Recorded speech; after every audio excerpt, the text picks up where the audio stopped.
بسم الله الرحمن الرحيم.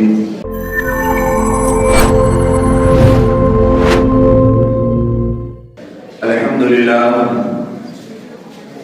لله رب العالمين، والصلاة والسلام على سيد الأنبياء والمرسلين محمد وعلى آله وأصحابه أجمعين.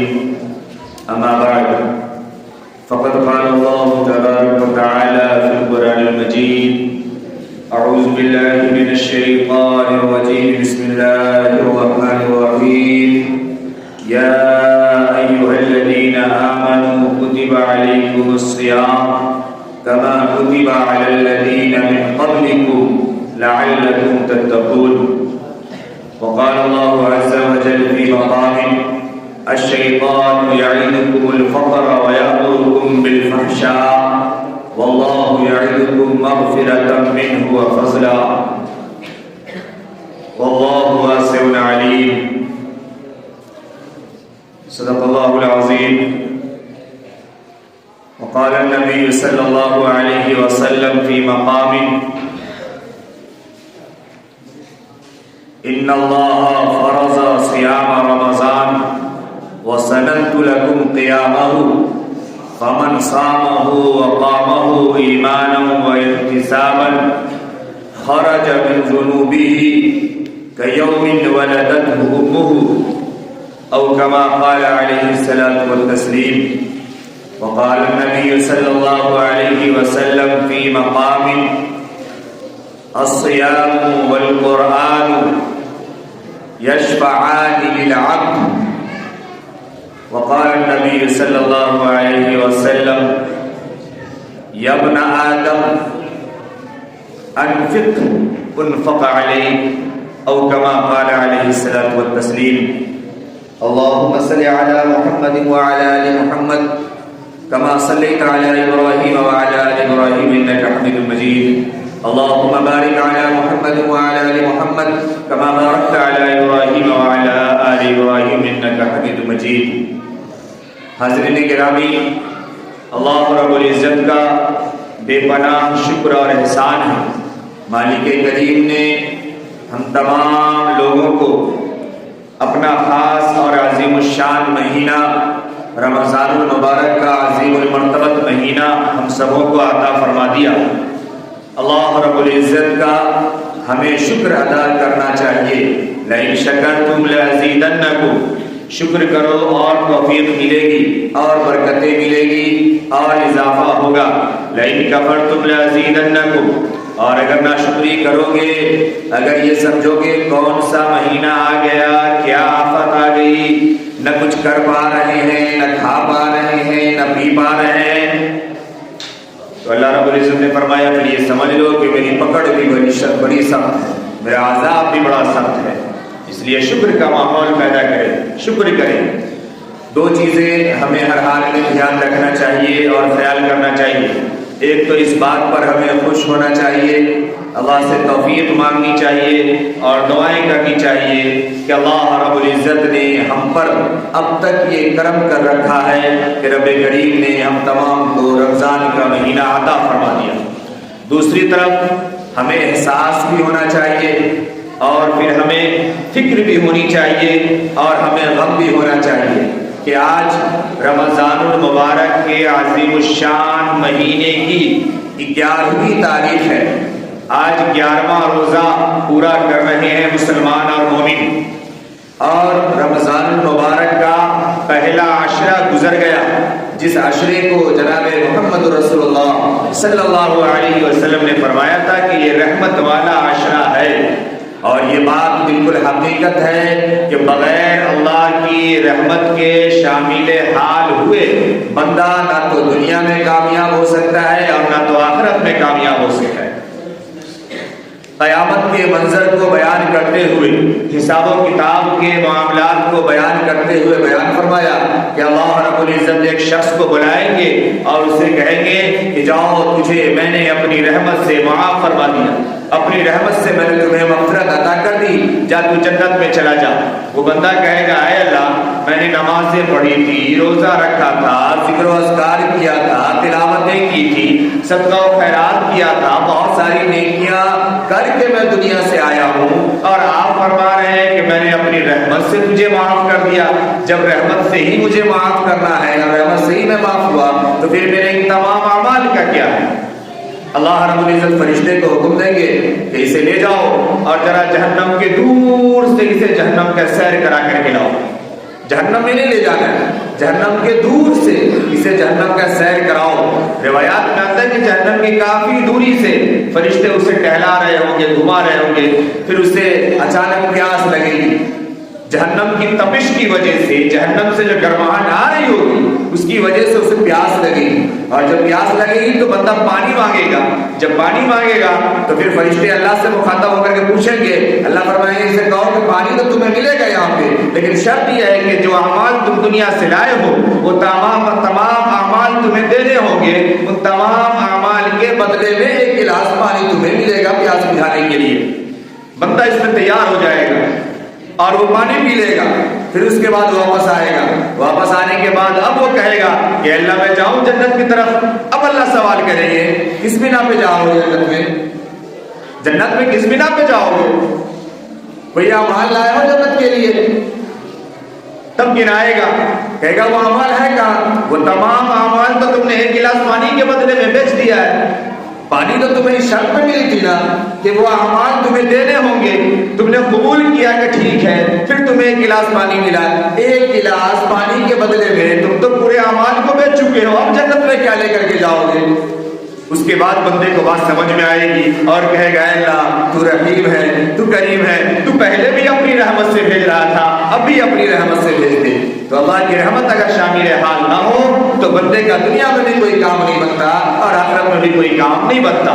تو ہمیں خوش تو اس بات پہ ہونا ہے کہ اللہ نے ہم سبوں کو رمضان دے دیا، اور رمضان کے ایک عشرے کو بھی ہم نے پورا کر لیا، اور اب رمضان کے دوسرے عشرے میں ہم سب گزر رہے ہیں، اور رفتہ رفتہ بہت تیزی سے یہ رمضان بھی نکل جائے گا، یہ وقت بھی نکل جائیں گے۔ انسان کی زندگی میں جو وقت ہے، یہ وقت کی جو سوئی ہے یہ رکتی نہیں ہے، یہ چلتے رہتی ہے۔ اللہ رب العزت نے چاند اور سورج کو جو مسخر کیا ہے اور جس کو جس کام پہ لگایا ہے، ہر کوئی اپنی ڈیوٹی پہ متعین ہے، ہر کوئی اپنے آپ اپنے کام کو پورا کر رہا ہے، کوئی رک نہیں سکتا۔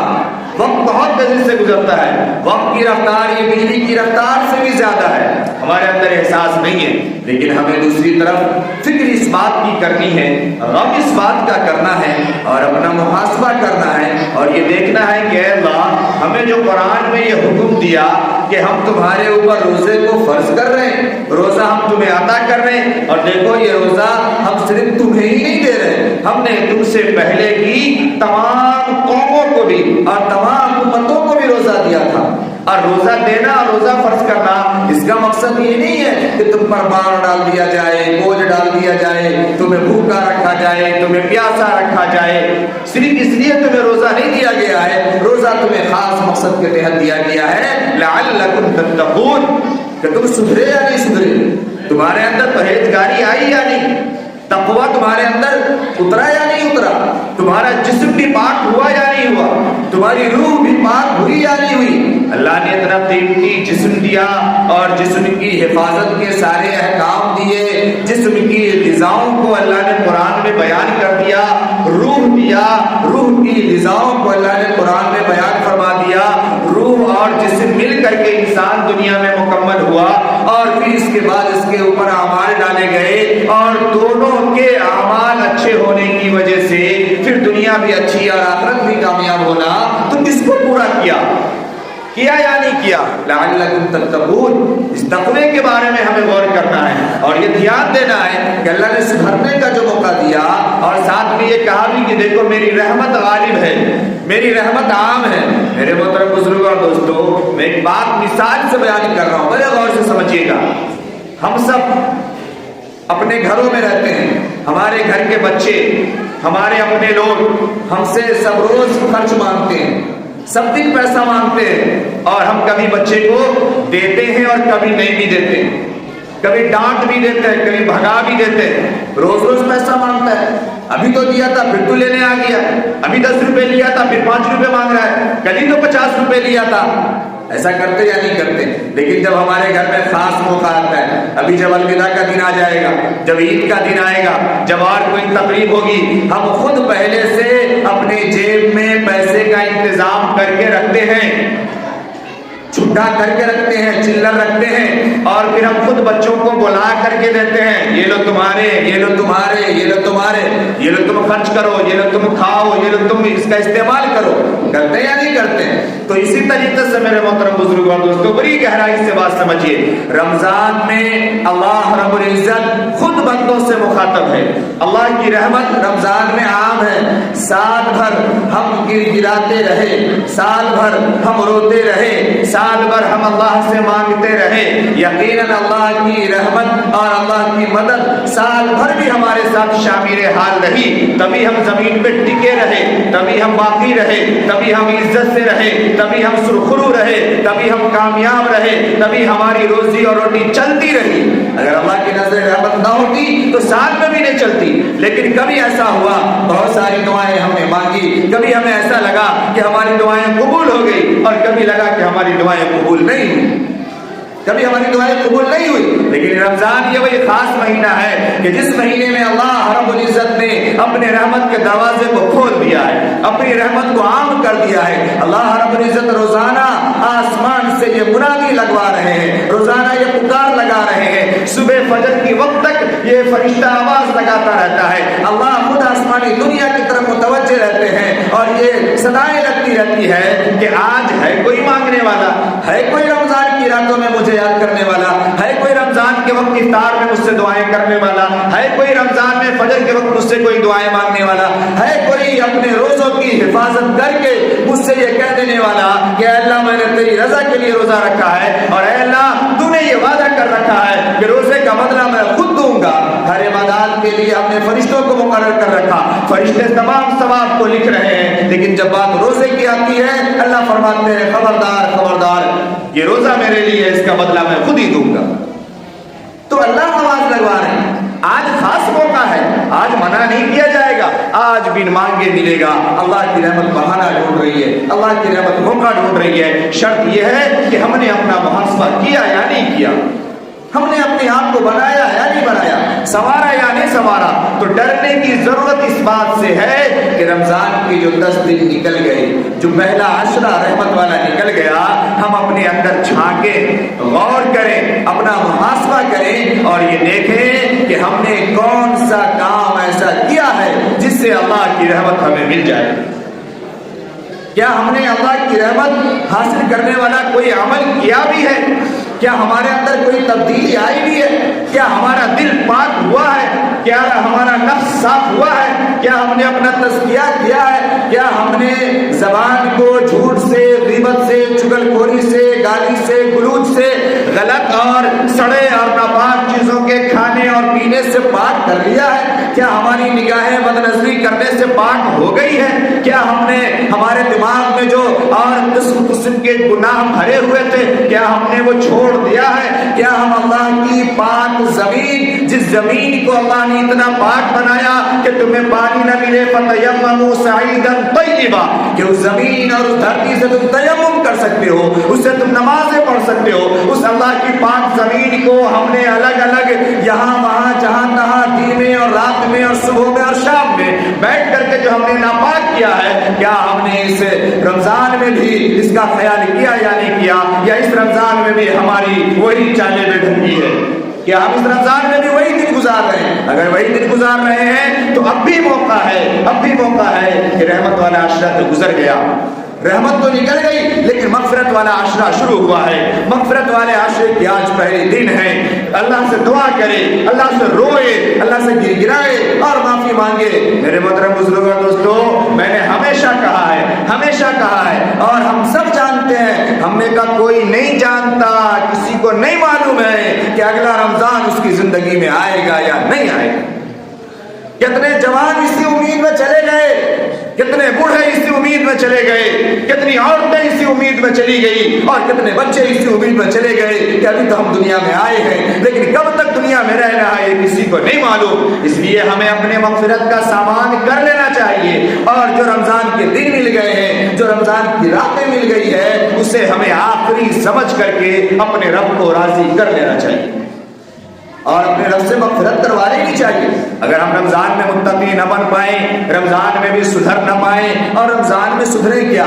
ہم تو دیکھتے ہیں الحمدللہ ہمارے یہاں رمضان میں نئے اپڈیٹس آتے ہیں، نئے اپڈیٹس آتے ہیں رمضان میں۔ پورے سال کوئی کھیل کا انتظام نہیں ہوتا، رمضان میں خاص انتظام ہوتا ہے۔ پورے سال کوئی اڈے بازی نہیں ہوتی ہے، رمضان میں خاص اڈے بازی ہوتی ہے۔ ہمارے یہاں انتظام ہوتا ہے، پورے سال کچھ لوگ جاگنے والے ہوتے ہیں کھیتوں میں، چوراہوں پر، سڑکوں پر، نکڑ پر، لیکن رمضان میں الحمدللہ 1/3 جاگنے والے ہو جاتے ہیں۔ اور حال یہ ہے کہ مسجدیں خالی ہیں، حال یہ ہے کہ تراویح میں صفیں خالی ہے، حال یہ ہے کہ روزے کی حالت میں ہے، لیکن گناہوں کے کوئی کام ہمارے معاشرے سے رک نہیں پا رہے۔ یہ زندگی ہماری، میں عرض کروں ابھی رحمت والے عشرے میں، رحمت والی شب میں اور رحمت والے دن میں اللہ کی رحمتیں برسی، بارش ہوئی، اس بارش میں مسجدیں خالی ہو گئی، نمازی غائب ہو گئے۔ دل پہ ہاتھ رکھ کے جواب دے روزے داروں اور تراویح کے اہتمام کرنے والوں، کیا اس دن آپ نے ڈیوٹی نہیں کیا ہے؟ کیا اس دن آپ نے افطار کے سامان نہیں لائے ہیں؟ کیا آپ نے اس دن سحری کے سامان نہیں لائے ہیں؟ کیا اس دن آپ نے گھروں کی سبزیاں نہیں لائی ہے؟ کیا اس دن آپ نے گھروں کے دوسرے کام نہیں کیے؟ سب کام ہو سکتے تھے، صرف اللہ کے دربار میں ہم نہیں آ سکتے۔ اللہ کے دربار میں مسجدیں خالی رہ گئی۔ یہ ہمارا ایمان ہے، یہ رمضان کے ساتھ ہماری قدر ہے، یہ رمضان کے ساتھ ہمارا لگاؤ ہے۔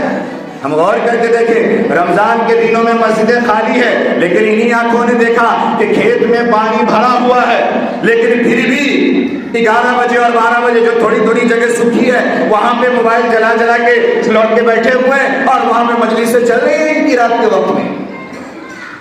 اور وہی لڑکے، اچھا اس سے بھی عجیب بات میں آپ کو بتاؤں، حیرت ہوتی ہے، عقل پہ رونا آتا ہے۔ مسجد میں رہ کر کے، مسجد میں موجود، آگے نماز ہو رہی ہے، آگے تراویح ہو رہی ہے، اور پیچھے بیٹھے دھڑلے سے باتیں ہو رہی ہیں۔ ایک بارے کی تراویح 1 منٹ سے 1.5 منٹ کی رکعت ہوتی ہے، اس کا یہ حال ہے، پیچھے بیٹھے باتیں ہو رہی ہے۔ نوجوانوں کیا جواب دو گے اللہ کو؟ کس منہ سے جناب محمد رسول اللہ صلی اللہ علیہ وسلم کو پہچانو گے؟ کس منہ سے یہ کہو گے کہ ہم رمضان گزار کر کے آئے ہیں؟ اور آقا صلی اللہ علیہ وسلم نے جو وعید سنائی ہے کہ رمضان میں بھی اگر تم نہ سدھرے اور رمضان میں بھی تمہاری مغفرت نہ ہوئی تو پھر سمجھ لینا کہ پورے سال میں تمہارے لیے اور کوئی دن باقی نہیں اور کوئی موقع باقی نہیں ہے، اور دنیا کے سب سے محروم القسمت آدمی تم ہو۔ تو ہمارے یہاں رمضان میں ایسے نئے نئے اپڈیٹس ہوتے ہیں۔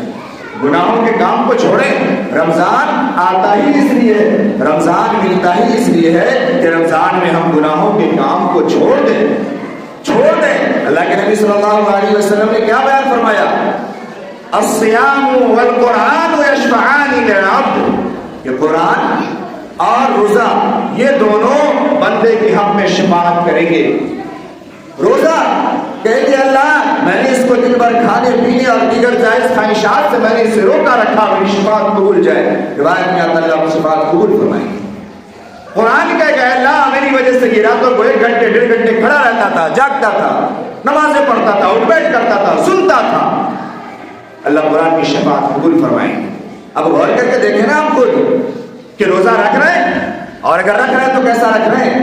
آپ صلی اللہ علیہ وسلم نے فرمایا کہ جو روزہ رکھے اور پھر گناہوں کو نہ چھوڑے اور اپنے آنکھ کان کی حفاظت نہ کرے، زبان کی حفاظت نہ کرے، وہ بالکل ایسا ہے جیسے صرف بھوکا رہا ہو، اس سے روزے سے کوئی فائدہ نہیں ہوتا۔ یہ سن کے صرف کہہ لینے کی بات ہے، میں صرف کہتا ہوں اور آپ سن لیں، صرف یہ ہے، اسی کا نام ایمان ہے۔ ایمان میں نے یہ کہا تھا پچھلے 1 ہفتے پہلے کہ آج ہم سب شکلاً باقی ہیں، اصلاً باقی نہیں ہیں۔ اصلاً یہ ہے کہ جناب محمد رسول اللہ صلی اللہ علیہ وسلم نے جو کہہ دیا ہے، زمین پھٹ سکتی ہے، آسمان ٹوٹ سکتا ہے، پہاڑ ریزہ ریزہ ہو سکتا ہے، سمندر اور دریا خشک ہو سکتے ہیں، چاند اور سورج کی دشائیں بدل سکتی ہے، لیکن جناب محمد رسول اللہ صلی اللہ علیہ وسلم کی باتیں جھوٹی نہیں ہو سکتی۔ یہ ہے ایمان۔ کیا ایمان ہمارے اندر ہے؟ کس ایمان پہ ہم زندگی گزار رہے ہیں؟ میرے محترم بزرگوں، ابھی وقت ہے، جو وقت بچا ہے ہم اپنی اصلاح کر لیں، اپنے آپ کو بار بار صاف کر لیں، اپنے رمضان کے روٹین کو سیٹ کریں، آنکھ کان کی دل دماغ کی صحیح حفاظت کریں۔ جو دن بچے ہیں اس میں اپنے آپ کو قرآن سے جوڑ لیں، ذکر و اذکار سے جوڑ لیں، اپنے آپ کو گناہوں سے الگ کر لیں، مغفرت والے عشرے میں اللہ سے مغفرت کروا لیں۔ میرے محترم بزرگوں دوستو، رمضان میں ہر اعمال کی نیکیاں بڑھ جاتی ہے، ہر کسی کا جو ثواب بڑھ جاتا ہے۔ میں نے قرآن کریم کی ایک آیت پڑھی تھی، بڑی تفصیلی آیت ہے، بڑی تفصیلی بحث ہے۔ سورہ بقرہ کے اندر دوسرا پارہ جب شروع ہوتا ہے تو پوری بحث اس کی شروع ہوتی ہے، جس میں اللہ رب العزت نے انفاق فی سبیل اللہ کو بتایا اور سمجھایا ہے، زکات کو سمجھایا ہے، صدقات کو سمجھایا ہے، سب کو بتایا ہے۔ میں صرف اتنا عرض کر رہا ہوں کہ جیسے اس مہینے میں ہر کام کے ثواب بڑھ جاتے ہیں، ایسے ہی اس مہینے میں صدقہ و خیرات کے بھی اجر و ثواب بڑھ جاتے ہیں۔ اس لیے ہم صدقہ و خیرات بھی کریں۔ ہاں، اس میں ایک بات کا ضرور خیال رکھیں کہ ہمارے دروازے پہ کوئی بھی آ جائے تو ہم اپنے پیسے کو یوں ہی نکال کر کے نہیں دیتے۔ ایک بار دیکھیں، سمجھیں، 2 منٹ کا وقت لگائیں اور پتہ کریں کہ یہ بندہ ہے کون، صحیح بھی ہے یا نہیں ہے، علاقے کا بھی ہے یا نہیں ہے، یا باہر کا جہاں کا بتا رہا ہے وہ صحیح بتا رہا ہے جھوٹ بتا رہا ہے، یا وہاں سے اگر آ گیا تو کیا وہاں سے اور جگہ نہیں تھی، یا وہاں سے وہ اور نہیں جا سکتا تو یہاں میرے پاس آ گیا۔ ایک بار تحقیق کر کے پھر اپنے پیسے کو دیں۔ بہت زیادہ جعل سازی ہو رہی ہے۔ ایک چیز کا اور خیال رکھیں، کوئی اگر بہت پرانا ہے، کوئی اگر بہت بڑا ہے جس کے یہاں آپ کے پیسے پہنچ جاتے ہیں، اس کو بھی آنکھیں بند کر کے پیسے نہ دے۔ ایک بار نتیجہ دیکھیں، ایک بار رزلٹ دیکھیں کہ آپ سالوں سے اور برسوں سے اگر وہاں پیسے دے رہے ہیں تو اس پیسے کا کام کیا ہو رہا ہے، اس پیسے کا نتیجہ کیا ہے، اس کا رزلٹ کیا ہے۔ میں کسی پہ تنقید نہیں کرتا، لیکن باتیں بہت ہے، سروے بہت ہے، کسی کے پاس لاکھوں پڑے ہیں، کروڑوں پڑے ہیں، لیکن وہاں انتظام صحیح نہیں ہے، نظام صحیح نہیں ہے۔ تو اس کو سمجھے۔ میں ایک بات اور مثال سے کر کے پھر بات ختم کر رہا ہوں۔ گھر میں اگر 3 4 5 بچے ہو نا، تو بچہ جب جیسے جیسے بڑا ہوتا جاتا ہے نا، بڑے کی طرف سے ذمہ دار کی توجہ کم ہوتی جاتی ہے۔ ارے بات سمجھ رہے ہیں میں کیا کہہ رہا ہوں؟ پہلا بچہ جب تک رہا اس پہ ساری دھیان، پھر دوسرا ہوا اس پر سے دھیان کم، دوسرے پہ زیادہ، پھر دوسرا کم ہوا اس پر سے دھیان کم، اس پہ زیادہ۔ جو چھوٹا ہوتا ہے نا، جو ابھی چلنا شروع کر رہا ہے، جس کو ابھی پرورش کی ضرورت ہے، جس کو ابھی تناور بنانا ہے، جس کو ابھی طاقتور بنانا ہے، جس کے لیے مستقبل طے کرنی ہے، ذمہ دار کی، لینے دینے والوں کی، پرورش کرنے والوں کی توجہ اس کی طرف زیادہ ہوتی ہے۔ دینی معاملات میں ہمارے یہاں الٹا ہے۔ کوئی آیا سمجھا کے چلا گیا، 150 سال سے ہمارے یہاں ہے، کیا ہے اللہ جانے، ہم اسی کو اٹھا کے دے دیں۔ کوئی ہے جس کو ہم جانتے ہیں وہ بھاری بھرکم موٹا ٹوڑا ہے، دے دو اسی کو، جانتے ہیں کہ فلانے صاحب ہے، نہیں، اب اس کو ضرورت نہیں ہے، یا اب اس کو جتنی ضرورت ہے اتنی دیجیے۔ اب بڑا ہو گیا ہے، اب بڑے کو صرف ناشتہ کھانا اور رات کی ضرورت ہے۔ اشترا دو گے پھر وہ پڑیا کھائے گا، اشترا دو گے پھر وہ سکر پھاڑے گا۔ ارے بات سمجھ میں آ رہی ہے میں کیسے کر رہا ہوں، آپ سے کیا سمجھاؤں آپ کو؟ لیکن جو چھوٹا ہے نا، چھوٹے کو دوا بھی دینی پڑتی ہے، دودھ بھی دینا پڑتا ہے، ہارلکس بھی دینا پڑتا ہے، اس کے ایک ایک چیز کا انتظام کرنا پڑتا ہے۔ چھوٹے کو زیادہ ضرورت ہے، اس لیے اس کا خیال کریں، اس کو بنائیں، اس کو سنواریں اور اپنے لیے دین کے مضبوط قلعے تیار کریں۔ شیطان، قرآن کریم کی جو آیت میں نے پڑھی، اللہ رب العزت نے اس میں بات بیان فرمائی، فرمایا الشیطان یعیدکم الفقر ویأمرکم بالفحشاء واللہ یعیدکم مغفرۃ منہ وفضلا۔ شیطان یہ کہتا ہے کہ دیکھو تم خرچ مت کرو، خرچ کرو گے تو تمہارے اندر غریبی آ جائے گی، خرچ کرو گے تو تمہارا نقصان ہو جائے گا۔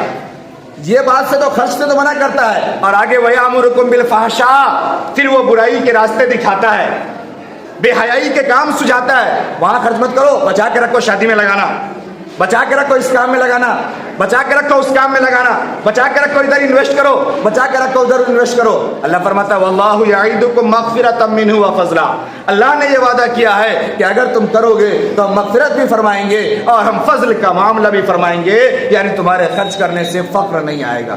گھٹے گا نہیں، مصیبت نہیں آئے گی، تنگی نہیں آئے گی۔ اس لیے اللہ کے راستے میں خرچ کریں، غریبوں کا، یتیموں کا، بے کسوں کا سہارا بنیں، اس کے معاملات میں، اس کے کام میں حصہ ہاتھ بٹائیں اور حصہ لیں۔ جیسے ہماری عید اچھی ہو، جیسے ہمارا رمضان اچھا ہو، ایسے غریبوں کا بھی اچھا ہونا چاہیے۔ اور اپنے خرچ کو ایک بار میں پھر عرض کر رہا ہوں، دیکھ کر کے، سن کر کے، سمجھ کر کے اچھی جگہ پر خرچ کیا کریں۔ دعا کریں کہ اللہ رب العزت ہمیں رمضان کی خوب خوب خیر و برکت عطا فرما دے، اللہ ہمیں اپنے انوار و برکات سے نواز دے۔ اللہ رحمت والا عشرہ گزر گیا ہے، لیکن ہم اللہ کی ذات سے امید رکھتے ہیں، اللہ ہم سبوں کو اپنے رحمت کے سائے میں لے لے۔ مغفرت والے عشرے میں ہم چل رہے ہیں، اللہ ہم سبوں کی مغفرت فرما دے، اور آخر عشرے میں جا کر کے اللہ رب العزت ہم سبوں کو جہنم سے بچا کر کے جنت میں جانے والا بنا دے۔